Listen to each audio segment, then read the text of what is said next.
Jack Miller had never been the type to slow down easily. Rolling through the Texas highways for more than 15 years, he had learned to filter the world through his truck's windshield, ignoring almost everything that wasn't delivery, route, and schedule. He was a man of long silences and practical memory, accustomed to the constant rumble of the engine and the distant hum of AM radio stations. However, on that rainy late morning, there was something different in the air. Perhaps it was the weight of low clouds over Highway 90, the smell of wet earth mixed with diesel oil. Or maybe it was just an inexplicable restlessness accumulating in his chest, as if something was about to happen and he didn't yet know what. The 18-wheeler cut through the gray morning like a steel beast, its chrome bumper reflecting the intermittent flashes of lightning in the distance. Jack's weathered hands gripped the steering wheel, with the confidence of someone who had navigated these roads through every kind of weather imaginable. His dark eyes, framed by crow's feet, earned from squinting into countless sunrises, scanned the horizon with mechanical precision. Today's cargo was nothing special, farm equipment bound for Marfa, but something about this particular run felt different. The rain had started as a drizzle near San Antonio, but now it drummed against the windshield with increasing intensity. Jack reached for the radio dial, searching for a weather update, when movement in his peripheral vision caught his attention. Through the rhythmic sweep of the windshield wipers, he glimpsed a solitary figure walking along the shoulder of the road. At first, it was just a shadow against the gray backdrop of the storm, but as Jack's truck approached, the figure became clearer.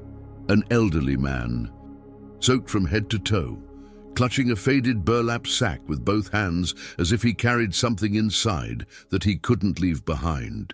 The man didn't ask for a ride. He didn't even raise his eyes. He just kept walking forward, as if the rain was part of his journey. Jack had passed many like him before, faces forgotten in the rush of others, hitchhikers, drifters, people whose stories remained untold as they disappeared in his rearview mirror. But at that moment, for some reason he couldn't explain, his foot pressed the brake pedal. It wasn't impulse or pity, it was something else, a quiet force, as if something inside him said he needed to stop. The massive truck hissed to a halt on the shoulder, its hazard lights blinking like a beacon in the storm. Jack sat for a moment, questioning his own actions. In all his years on the road, he had strict rules about picking up strangers. The insurance company had policies. The trucking regulations were clear, but something about this old man walking through the rain with such determined purpose had stirred something deep within him. Without fully understanding why, Jack opened the driver's door and stepped out into the fine rain. The droplets felt cold against his face, instantly soaking through his flannel shirt. He walked around the front of the truck, his boots splashing through puddles that had formed in the uneven asphalt. The old man hadn't been startled by the truck's sudden stop. He had simply paused and waited, as if he had been expecting this moment all along but didn't want to impose. His eyes were clear and very worn, the kind that seemed to have cried more than they could bear. There was something about his posture, dignified despite being drenched, that commanded respect. "Need a ride?" Jack called out over the sound of the rain and the truck's idling engine. The old man looked up, and for a moment their eyes met. In that brief exchange, Jack saw decades of stories, hardships weathered like the lines on the man's face. There was no desperation in his expression, no sense of urgency, just quiet acceptance. "If you're heading west," the old man replied, his voice barely audible above the storm, but carrying a weight that spoke of careful consideration of every word. Jack nodded and gestured toward the passenger side of the cab. The old man approached slowly, clearly favoring his left leg, but maintaining his grip on the burlap sack throughout the careful climb into the truck. Jack noticed how the man's clothes were not just wet from the rain. They had the worn appearance of someone who had been traveling for days, maybe weeks. Once inside, Jack offered a dry towel he kept behind the seat. The old man accepted it gratefully. wrapping it around his shoulders while still clutching the mysterious sack in his lap. Jack adjusted the heater and pulled back onto the highway, the truck's powerful engine gradually building speed as they merged into the sparse traffic. The cab fell into a comfortable silence, broken only by the steady rhythm of the windshield wipers and the occasional crackle from the CB radio. Jack glanced sideways at his unexpected passenger, noting the details that told a story without words: shoes worn through at the soles, hands that trembled slightly but remained firm on the sack, and a weathered notebook that he occasionally opened to check something, crossing out names and addresses with impressive calm. Miles passed beneath the truck's wheels as the storm gradually began to clear. Shafts of sunlight broke through the clouds, casting moving shadows across the Texas landscape. Jack found himself wondering about the contents of the burlap sack, about the notebook, about what had driven this old man to walk alone through a storm. But he resisted the urge to ask questions, sensing that the silence between them was as important as any conversation they might have. Chapter 2: Secrets of the Road.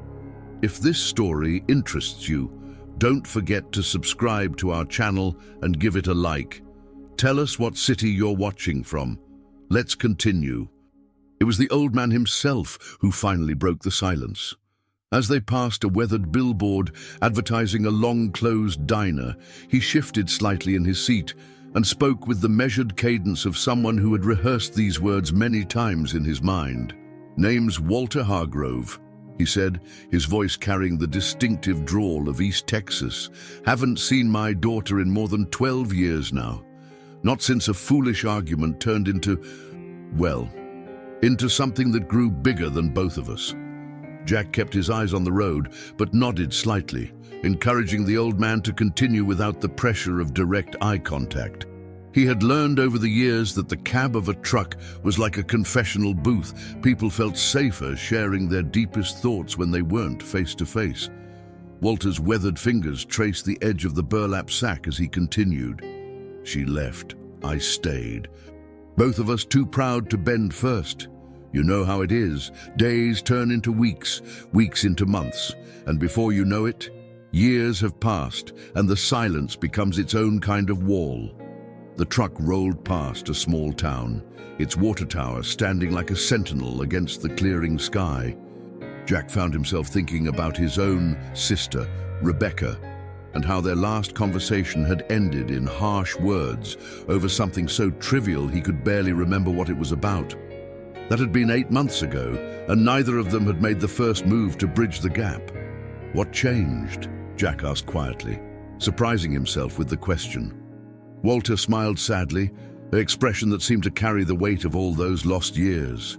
Time, mostly, and the realization that pride is a luxury you can't afford when your heart's carrying more regret than it can hold. He patted the sack gently. "Got something here that needs to be delivered? Something that should have been given a long time ago?" Jack wanted to ask what was in the sack, but something in Walter's tone suggested that question would have to wait. Instead, he focused on the road ahead, where a small town was beginning to emerge from the Texas landscape. The rain had stopped completely now, and steam was rising from the asphalt in ethereal wisps. "Mind if we stop for fuel?" Jack asked, as they approached a combination gas station and diner. "And maybe some coffee. This rain's got me feeling like I need something warm," Walter nodded. "That'd be fine. I could use a moment to stretch these old bones." Jack pulled the truck into the diesel lane and began the familiar routine of fueling up. Walter climbed down from the cab more slowly than he had climbed up, clearly stiff from the journey. But instead of heading for the diner, he walked toward a small white building Jack hadn't noticed before, a modest chapel with a simple wooden cross mounted above its door. Through the diner's window, Jack watched as Walter approached the chapel. The old man stood before the closed door for several minutes, his head bowed, his lips moving in what appeared to be silent prayer. There was something profoundly moving about the scene. This weathered man, still damp from the rain, finding a moment of communion in the middle of his journey, When Walter returned to the truck, he was soaked again, but there was something different about his demeanor. A kind of peace had settled over his features, as if he had found the strength he needed for whatever lay ahead. "Feel better?" Jack asked as they settled back into the cab with steaming cups of coffee. "Much," Walter replied simply. "Sometimes you need to ask for help with the heavy lifting. You know." As they pulled back onto the highway, Jack found himself thinking about the parallels between Walter's story and his own life. How many relationships had he let drift away because picking up the phone felt like admitting defeat?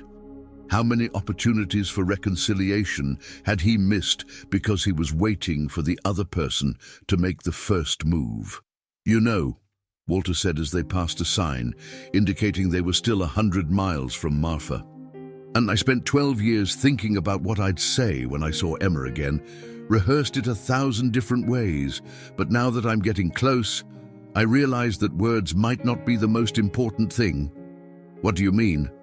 Walter's hand moved to the sack again, and for the first time, Jack caught a glimpse of something inside, a flash of yellow fabric, maybe, or perhaps a toy. Sometimes showing up is the message. Sometimes the gesture speaks louder than any explanation. Jack nodded, understanding more than he wanted to admit. They drove in comfortable silence for a while, each man lost in his own thoughts about forgiveness, pride, and the courage it takes to bridge the gaps we create in our lives. As they approached a small town, a pickup truck pulled alongside them at a red light.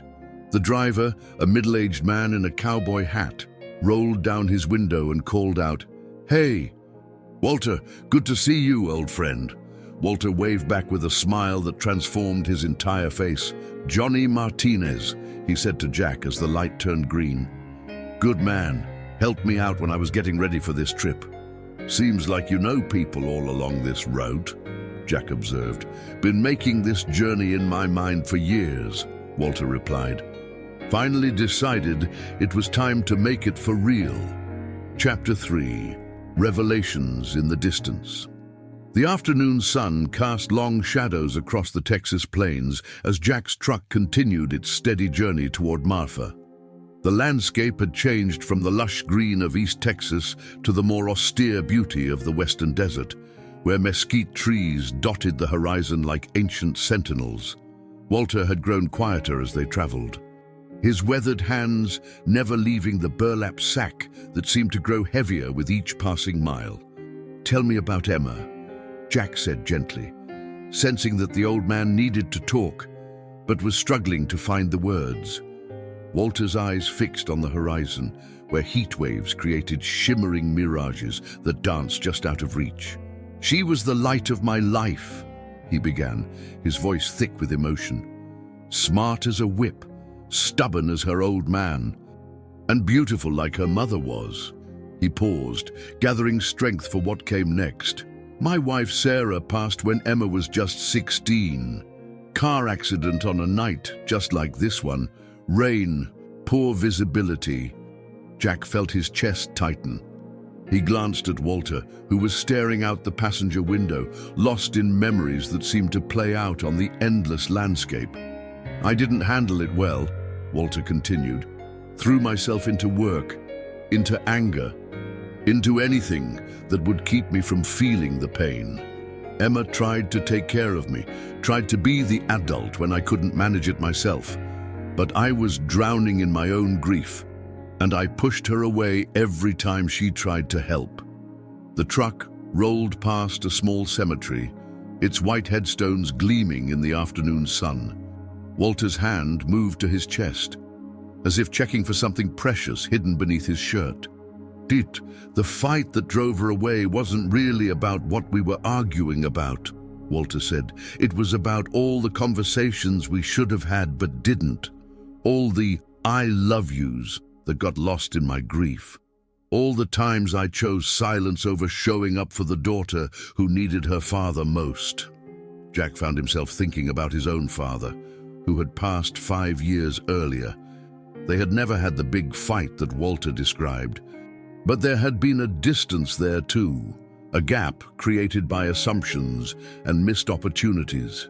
His father had died thinking Jack was disappointed in him for not going to college, while Jack had spent years believing his father was disappointed in him for not taking over the family farm. What was the fight about? Jack asked, though he suspected the details mattered less than the hurt that followed. She wanted to sell the house, said it held too many painful memories for both of us. I couldn't bear the thought of letting go of the place where Sarah and I had been happy, where Emma had taken her first steps, said her first words. Walter's voice cracked slightly. I accused her of not caring about family, of wanting to run away from responsibility. She said I was using grief as an excuse to stop living. The truck crested a small hill, and the landscape opened up before them in all directions. In the distance, Jack could see what looked like a dust storm forming on the horizon. You were both right, in a way, Jack observed. That's what I realized, but by then it was too late. She packed her things that night and left for California. Said she needed space to figure out who she was without carrying the weight of my sorrow. Walter reached into his shirt pocket and pulled out a worn photograph. A young woman with kind eyes and a defiant smile. Got 3 letters from her over the years: wedding announcement, birth announcement, and one telling me she'd moved to Marfa to start over after her marriage ended. Jack studied the photograph when Walter held it up. Emma had her father's determined jaw, but her eyes held a warmth that spoke of forgiveness and hope. She invited you to the wedding? Jack asked. She did. I was too proud to go, thought she was just being polite, that she didn't really want her bitter old father there. Walter carefully returned the photo to his pocket. I was wrong about a lot of things. As they approached another small town, Walter pulled out his notebook and crossed off another entry. Jack noticed that many of the pages were filled with addresses, phone numbers, and what looked like gift ideas, all written in the same careful handwriting. Been planning this trip for a while, Jack observed. 2 years of planning, if I'm being honest. Started when I got the news that Emma had a little girl. Made me realize I was about to become a grandfather to a child who didn't even know I existed. Walter's voice grew stronger, more determined. That's when I knew I had to find the courage to bridge the gap I'd created. The truck slowed as they entered the town, and Jack noticed Walter scanning the streets with intense focus, as if looking for something or someone specific. You know people here too? Jack asked. Father Miguel, Walter said, pointing to a small Catholic church with a bell tower. Wrote to him a few months ago, asking for guidance.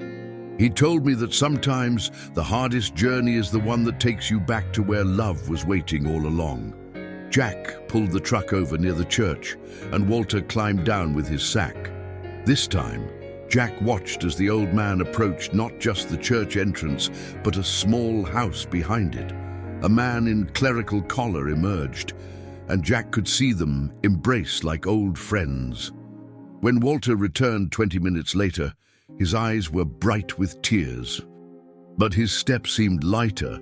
Father Miguel says Emma brings her daughter to Mass every Sunday, says she lights a candle afterward and sits in the back pew for a few extra minutes. Walter's voice was filled with wonder. He thinks she might be praying for reconciliation too. As they pulled back onto the highway for the final stretch to Marfa, Jack felt the weight of Walter's revelations settling over both of them. The old man wasn't just carrying gifts in that burlap sack. He was carrying hope for healing that had been 12 years in the making. Chapter 4. The Weight of Memory. The outskirts of Marfa appeared on the horizon like a mirage materializing into reality. The small West Texas town, known for its mysterious lights and artistic community, seemed to shimmer in the late afternoon heat. Jack could feel the tension building in the cab as Walter gripped his burlap sack tighter, his knuckles white against the worn fabric. She doesn't know I'm coming, Walter said suddenly, breaking the silence that had settled between them for the past 30 miles. His voice carried a mixture of anxiety and determination that made Jack's chest tighten with empathy.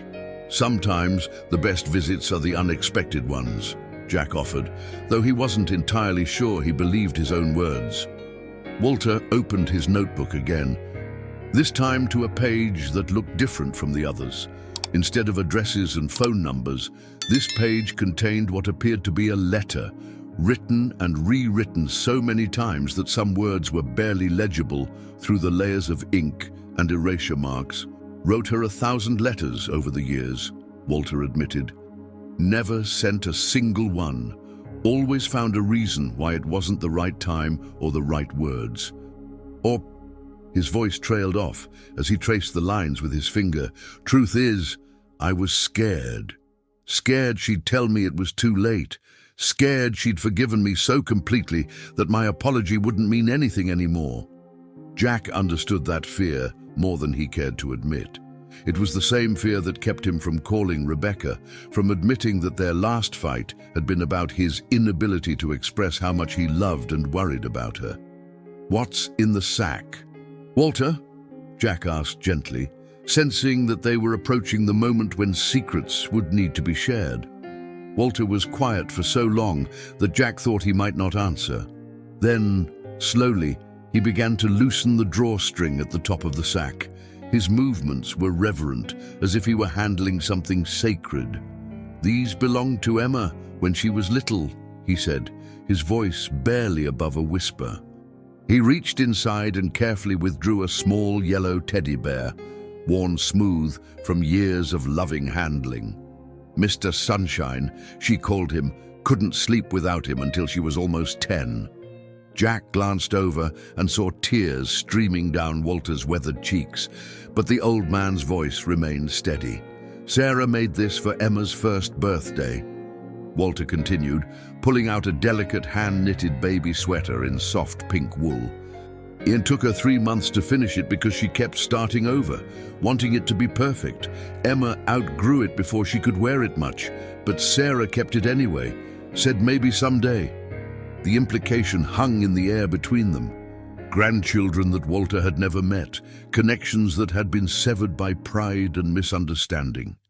And these, Walter said, withdrawing the final item, a pair of tiny white leather shoes, so small they could fit in the palm of his hand, were Emma's christening shoes. She took her first steps in them, right there in our living room on a Sunday morning after church. Jack had to swallow hard to keep his own emotions in check. The tenderness with which Walter handled these treasures spoke of a love that had never diminished, only grown more poignant with time and distance. Walter, Jack said carefully, these are beautiful memories. But what are you hoping will happen when you give them to Emma? The question seemed to catch Walter off guard. He sat quietly, holding the tiny shoes, before answering with an honesty that cut straight to the heart of the matter. I don't know, he admitted.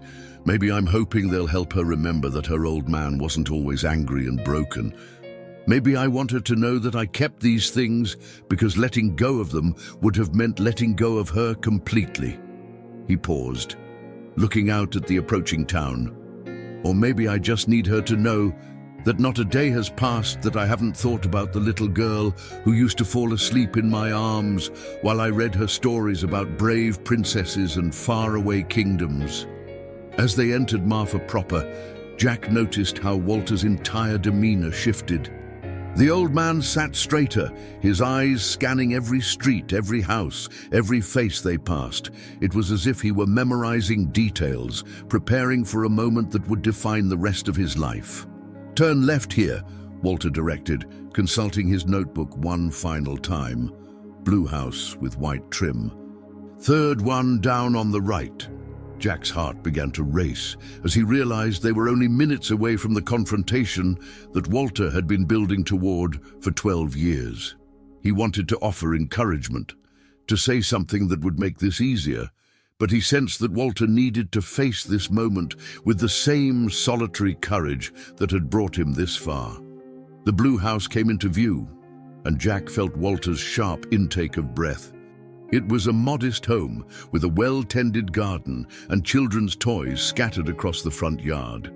A small bicycle with training wheels leaned against the porch steps, and wind chimes made of colorful glass caught the late afternoon light. She always loved wind chimes, Walter whispered, more to himself than to Jack. Said they made music out of things you couldn't see.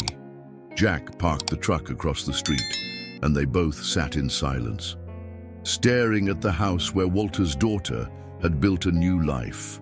Through the front window, they could see the warm glow of interior lights and the shadows of people moving about their evening routines. "You ready for this?" Jack asked. Walter clutched the burlap sack to his chest and nodded slowly. "Been ready for 12 years, he said. "Just took me this long to find the courage to admit it." Chapter 5. The Moment of Truth. Walter sat motionless in the passenger seat for what felt like an eternity, his eyes fixed on the blue house that held his daughter and granddaughter. Jack could hear the old man's labored breathing, could feel the weight of 12 years of separation pressing down on both of them like a physical force. "She's in there," Walter whispered, his voice filled with awe and terror. "And after all these years of wondering, worrying, imagining, she's just right there." Through the front window of the house, they could see the silhouette of a woman moving around what appeared to be the kitchen. Even from this distance, Jack could see the resemblance, the same determined posture that Walter carried, the same careful way of moving that spoke of someone who thought before acting. "What if she slams the door?" Walter asked suddenly, voicing the fear that had been gnawing at him throughout the journey. "What if seeing me just brings back all the pain I caused?" "Then you'll know you tried," Jack replied firmly. "And sometimes that's enough. Sometimes showing up is the message. Remember, you said that yourself." Walter nodded, but his hands were shaking as he opened the truck door. Jack watched as the old man climbed down slowly, the burlap sack clutched against his chest like armor. Walter's legs seemed unsteady, whether from the long journey or from sheer emotion. Jack couldn't tell. "Want me to wait?" Jack called softly. "Please," Walter replied. "Just give me a few minutes." Jack watched as Walter approached the front gate, a simple white picket barrier that seemed to represent so much more than just a boundary around a yard. The old man paused there, his hand on the latch, gathering courage for what might be the most important moment of his life. The front door of the house suddenly opened, and a little girl, maybe 4 or 5 years old, came running out into the yard, chasing a small dog that was barking playfully. She had dark curls that bounced as she ran and was wearing a yellow dress that reminded Jack of sunshine. Walter froze at the gate, transfixed by this first glimpse of his granddaughter. "Lily, don't go too far," a woman's voice called from inside the house. Walter's knees nearly buckled at the sound. Even after 12 years, he recognized Emma's voice immediately. It was deeper now, more mature, but it carried the same musical quality that had filled his house with laughter when she was young. The little girl, Lily, stopped running and noticed Walter standing at the gate. She approached with the fearless curiosity that only children possess. Her head tilted to one side as she studied this stranger. "Are you looking for someone?" she asked in that direct way children have of getting to the heart of matters. Walter's voice failed him for a moment. He stared down at this beautiful child who carried his daughter's eyes and his late wife's smile. Feeling his heart expand with a love so immediate and powerful, it took his breath away. "I'm looking for Emma," he managed to say, his voice hoarse with emotion. "That's my mama," Lily said proudly. "She's making dinner. Are you a friend of hers?" Before Walter could answer, Emma appeared in the doorway. She was wiping her hands on a kitchen towel, calling for Lily to come inside, when she looked up and saw the man standing at her gate. The towel fell from her hands, and Jack could see the exact moment when recognition hit her like a physical blow. "Daddy."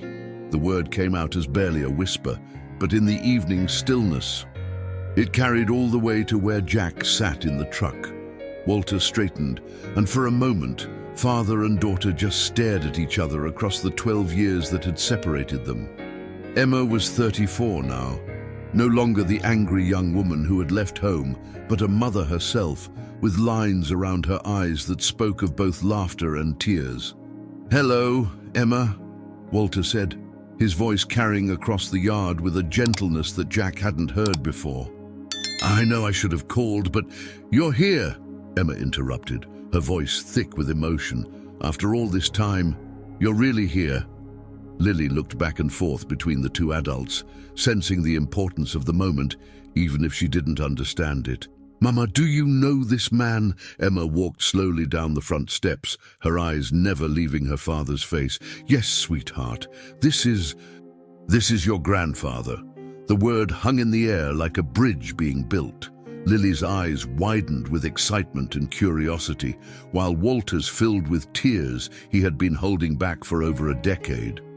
"I brought something for you," Walter said, holding up the burlap sack with trembling hands. "Things I should have given you a long time ago. Things that belonged to you when you were Lily's age." Emma reached the gate but didn't open it yet. Jack could see her struggling with emotions that were too complex for easy expression. Joy, anger, relief, and pain all warring across her features. "Why now?" she asked. And Jack could hear years of hurt in those two words. "Why, after all this time?" Walter's answer came straight from his heart. "Because I finally realized that pride was a luxury I couldn't afford anymore. Because I love you more than my own stubbornness. And because I wanted to meet my granddaughter before it was too late." Emma's composure finally cracked, and tears began streaming down her face. She opened the gate, and for a moment, father and daughter stood just inches apart, both afraid to bridge that final gap. It was Lily who broke the spell. "Are you really my grandfather?" she asked Walter with the directness of childhood. "I always wanted to meet you. Mama has pictures of you in her room." Walter looked at Emma in surprise. "You kept pictures?" "I kept everything, Daddy," Emma whispered. "I was just waiting for you to come home." Chapter 6. The healing begins. The embrace between father and daughter lasted for what felt like hours, but was probably only minutes. Jack watched from the truck as 12 years of separation melted away in that single moment of connection. Walter's weathered hands patted Emma's back the same way he probably had when she was Lily's age, and Emma clung to her father as if afraid he might disappear again. Lily stood beside them, her small hand tugging on Walter's jacket. "Grandpa, why are you and Mama crying?" Walter knelt down to Lily's eye level, his face transformed by a smile that seemed to erase years from his features. "Sometimes people cry when they're very, very happy, sweetheart. These are the best kind of tears." "Are you going to stay for dinner?" Lily asked with the practical directness of childhood. "Mama made spaghetti, and there's lots." Emma wiped her eyes and looked at her father with an expression that mixed hope with uncertainty. "Would you like to come in, Daddy? I mean, if you don't have somewhere else you need to be." Walter glanced back at Jack, who gave him an encouraging nod and gestured for him to go ahead. "Oh, I'd like that very much," Walter said. "But first, let me show you what I brought." He opened the burlap sack with reverent care, and Emma gasped when she saw Mr. Sunshine, the little yellow teddy bear. "Oh my goodness, you kept him all these years?" "Your mother always said he was the guardian of your dreams," Walter said, handing the bear to Lily, who hugged it immediately. "Thought maybe he could watch over Lily's dreams now." As Walter pulled out each item, the hand-knitted sweater, the tiny christening shoes, Emma's tears flowed freely. "Mama's sweater," she whispered, holding the delicate pink wool against her cheek. "I remember her working on this at night, sitting in her chair by the window. She always planned to give it to your daughter someday," Walter said quietly. "Said it would be a way for her love to travel forward through the generations." Lily examined the tiny shoes with fascination. "Were these really mine when Mama was little?" "You wore them when you took your first steps," Walter told Emma. "Right there in our living room on a Sunday morning, you walked straight to your mother's arms And she cried just like she did today. Emma closed her eyes, and Jack could see her remembering that house, that life, that family that had been torn apart by grief and misunderstanding. When she opened them again, there was a clarity there that hadn't been present before. "Come inside, Daddy," she said, taking his arm. "We have a lot of catching up to do." Jack watched as the three generations walked toward the house together, Lily skipping ahead with Mr. Sunshine, while Emma and Walter moved slowly, as if savoring each step of this reunion. He was about to start the truck and find a place to spend the night when Emma turned back. "Jack," she called, "you brought my father home. The least I can do is feed you too. Please, come join us." Jack hesitated, not wanting to intrude on such a private family moment. But Walter waved him over with an insistence that brooked no argument. "Come on, son. You're part of this story now." Inside the house, Jack was struck by the warmth and personality that filled every corner. Children's artwork covered the refrigerator. Family photos lined the mantelpiece. And the smell of home-cooked food created an atmosphere of comfort and belonging. What surprised him most were the photographs Emma had mentioned, pictures of Walter from years past, displayed prominently alongside more recent photos of Emma and Lily. "You really did keep them," Walter marveled, studying a photo of himself and Emma from her high school graduation. "I was angry, Daddy, but I never stopped loving you," Emma said as she set an extra place at the table. "I just didn't know how to get past the hurt to tell you that." Over dinner, Jack listened as father and daughter began the delicate process of rebuilding their relationship. They talked about Emma's work as a teacher, about Lily's precocious personality, about the small community of Marfa and how it had become home. Walter shared stories about the farm, about neighbors who still asked about Emma, about how empty the house had felt without her laughter. "What about Lily's father?" Walter asked gently, and Jack saw Emma's expression tighten slightly. "David and I divorced 2 years ago," she said matter-of-factly. "He's a good man, but we wanted different things. He lives in El Paso now, sees Lily every other weekend. We're better as co-parents than we were as a married couple." Walter nodded without judgment. "Sometimes that's how it goes. What matters is that Lily knows she's loved." "She is," Emma said firmly. "And now she'll know her grandfather loves her too." After dinner, as Lily showed Walter her room and her collection of books, Emma walked Jack out to his truck. The evening had grown cool, and stars were beginning to appear in the clear desert sky. "Thank you," she said simply, "for bringing him here, for giving us both the courage to take this step." "He's been carrying you in his heart all these years," Jack replied. "He just needed someone to help him figure out how to let you know." Emma was quiet for a moment, looking back at her house, where warm light spilled from the windows, and the sound of her father reading to her daughter drifted into the night. "I wrote him letters too, you know," she confessed. "Hundreds of them over the years. Never sent a single one. I kept thinking he'd given up on me, that he was better off without the daughter who abandoned him when he needed her most." "Sounds like you were both wrong about a lot of things," Jack observed. "Yes," Emma agreed, "but maybe that's what second chances are for, to prove that love is stronger than pride, and that it's never too late to come home." Chapter 7. The Road Forward. 3 months had passed since that life-changing evening in Marfa, and Jack found himself taking a detour through the small West Texas town whenever his routes allowed. Each time he visited, he witnessed the beautiful transformation taking place in the small blue house with white trim. Walter had moved to Marfa permanently, renting a modest apartment just 6 blocks from Emma's home. The transition hadn't been without its challenges.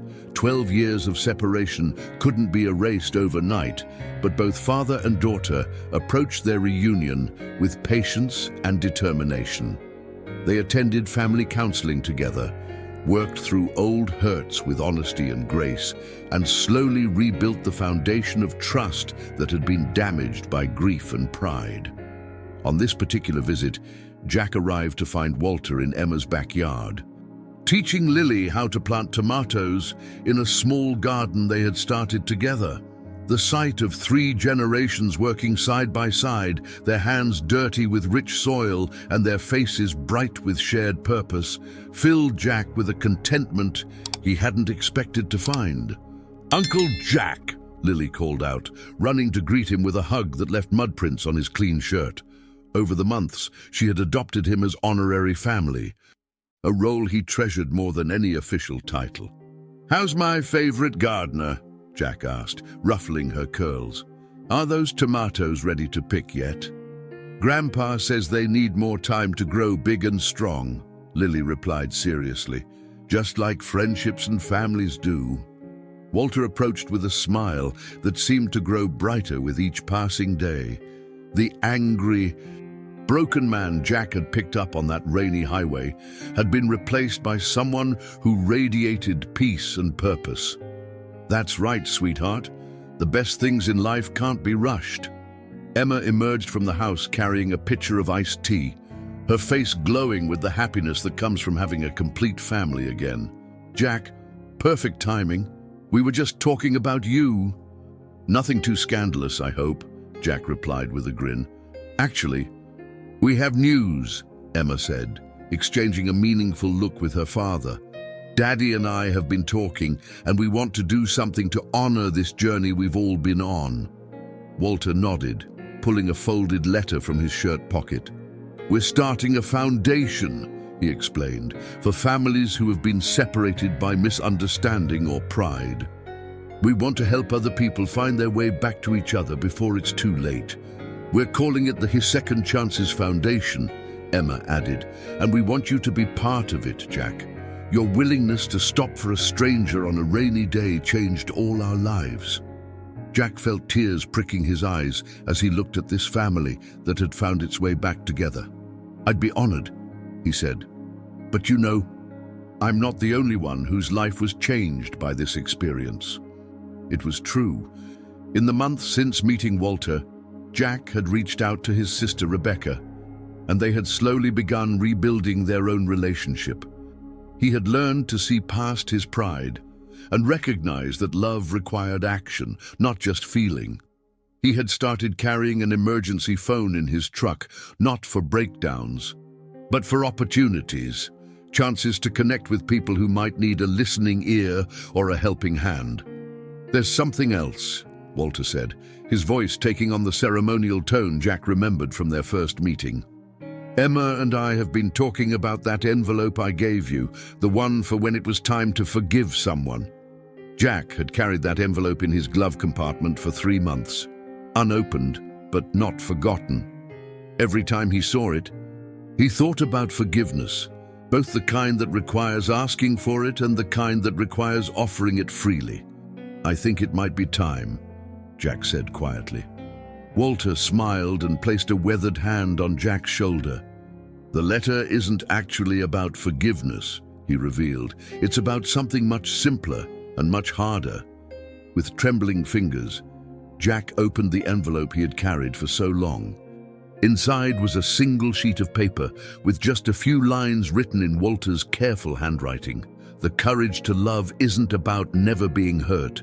It's about choosing to love anyway, despite the risk, despite the fear, despite the possibility of loss. Every day is a chance to choose love over pride, connection over isolation, hope over despair. The road forward is always there, waiting for us to take the first step." As Jack read the words aloud, Lily clapped her hands together with delight. "That's beautiful, Grandpa. Did you write that for Uncle Jack?" "I wrote it for all of us, sweetheart," Walter replied, "because sometimes we all need reminding that the most important journeys aren't about the places we go, but about the people we choose to travel with." As the sun began to set over the Texas desert, painting the sky in brilliant shades of orange and pink, Jack looked around at this family that had welcomed him as one of their own. Emma was teaching Lily how to braid flower stems into crowns, while Walter rocked gently in a chair he had built for the back porch. The wind chimes that had caught his attention on that first day tinkled softly in the evening breeze, making music out of things they couldn't see. "You know," Jack said, pulling out his phone, "I think it's time I called Rebecca and invited her to come visit. There's a family here she needs to meet." Emma smiled. "She'll always have a place at our table." Walter nodded in agreement. "Family isn't just about blood," he said. "It's about the people who show up when it matters, who choose to stay when leaving would be easier, and who believe that love is worth the risk." As Jack prepared to leave for his next delivery, he realized that his life had become something entirely different from what it had been before that rainy morning. He was still a trucker, still traveling the same highways, still making the same stops. But now he carried something more precious than cargo. He carried the knowledge that every person walking along the roadside might be carrying their own sacred burden, their own need for connection, their own hope for second chances. The road stretched out before him, no longer just a path between destinations, but a ribbon of possibility connecting hearts across the vast landscape of human experience. And somewhere out there, he knew, another Walter was walking through another storm, carrying love in a worn burlap sack, waiting for someone brave enough to stop and offer shelter from the rain. Fim da Historia. Dear friends, we hope that Jack and Walter's story has touched your hearts as deeply as it has touched ours. This tale of forgiveness, family, and second chances reminds us that love is always stronger than pride, and that it's never too late to bridge the gaps we create in our lives. If this story moved you, we invite you to subscribe to our channel and give this video a thumbs up. Tell us in the comments about a time when you found the courage to reconnect with someone important in your life, or share what city you're watching from. We love hearing from our global family. Remember, every day brings new opportunities to choose love over fear, connection over isolation. Don't miss our upcoming stories that explore the beautiful complexity of human relationships. Until next time, may you find the courage to take that first step toward the people who matter most. We'll be waiting for you in the comments.